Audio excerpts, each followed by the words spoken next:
My friend told me an interesting story. I want to mention a documentary about Del Monaco. The host was a professional tenor. I don't remember his name.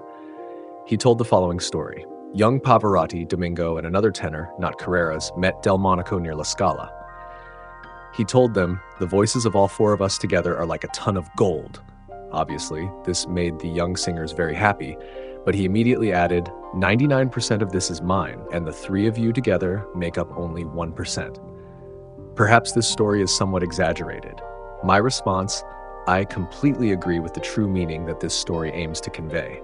First, I will look up some historical records, and then I will discuss my views one by one, explaining why I agree. Based on my research, the younger generation of tenors at that time, when they were young singers, were not well trained. Their voices were thin, small, and could not carry far. Now, I want to thank my friend at Iraklina Hutsrishvili 9905 for reminding me that I need to point out how, after Del Monaco, with the advancement of recording technology, those originally small voices were amplified, leading the world to mistakenly believe that the voices of Del Monaco and his successors were similar. In reality, they are completely incomparable. If Del Monaco and the later tenors were to sing the same aria together, I can confidently say that you would only hear Del Monaco. You would wonder why Pavarotti, Domingo, and the others sound so small in comparison. Let me tell you another story. Corelli once sought guidance from Lori Volpi and even stayed at his house.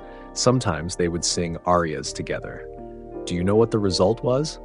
The seemingly powerful-voiced 30-year-old Corelli was basically overshadowed by Volpi's superior resonance. Corelli himself mentioned this in an interview. He admitted that his teacher Volpi's voice was incredibly strong.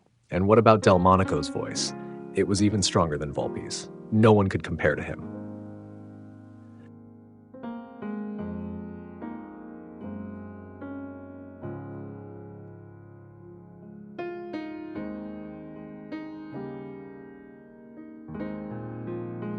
This story, though widely circulated, does not seem to have any definitive historical documentation confirming its authenticity. However, based on the information I have gathered, it can be summarized as follows. Dash 1. Background. Mario del Monaco was one of the most influential dramatic tenors of the 20th century, known for his powerful voice, intense stage presence, and unique singing style. His peak period was roughly from the late 1940s to the early 1960s. In contrast, Luciano Pavarotti, 1935 to 2007, Placido Domingo, 1941, and José Carreras, 1946, the three tenors, rose to international stardom between the 1970s and 1990s. While Del Monaco and Pavarotti, Domingo and Carreras had some overlap in their careers, he belonged to an earlier generation. The alleged encounter. According to the story, in the early or mid-1960s, young Pavarotti, Domingo, and another tenor, sometimes said to be Gianfranco Cecchini or Giuseppe Giacomini, though there is no definitive record, encountered Del Monaco near La Scala in Milan. At the time, they were not yet world-famous opera stars, while Del Monaco was in the later years of his career, but still a legendary figure in the opera world. It is said that upon meeting these young tenors, Del Monaco smiled and said, "The voices of the four of us together are like a ton of gold." Hearing this, the young singers naturally felt honored. However, Del Monaco then added a more dramatic remark, "But 99% of that is mine, and the three of you together make up only 1%. 3. Analysis and authenticity. Did this really happen? The style of this statement does align with Del Monaco's personality. He was known for his confidence, even to the point of arrogance. He had openly stated that he was the only tenor who truly understood how to sing Verdi and Puccini properly. However, in his later years, he actually showed respect and support for the younger generation, particularly for Pavarotti. In interviews, he even praised Pavarotti's voice. This raises doubts about whether he would have directly belittled young singers in this manner. 4. Possible exaggerations. This story may well have been exaggerated over time through word of mouth. The 99 versus 1% remark sounds more like a theatrical statement rather than a literal belief. He may have simply been emphasizing his status in the opera world rather than outright dismissing the younger tenors. Does it align with reality? If the story took place in the 1960s, it is true that Pavarotti and Domingo were still newcomers, while Delmonico was at the end of his career. So the timing of the story is plausible. However, from Delmonico's recordings and biography, we know that in his later years, his voice, while still dramatic, was beginning to show signs of decline.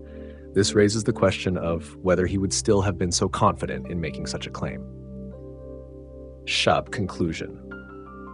While this story cannot be verified, its popularity reflects Delmonico's immense influence and dramatic personality. He was indeed a highly charismatic tenor with a powerful, distinctive voice, so it is not surprising that such legendary anecdotes exist about him. Whether or not he actually said these words, the story embodies the opera world's reverence for his voice and his own dedication to dramatic expression.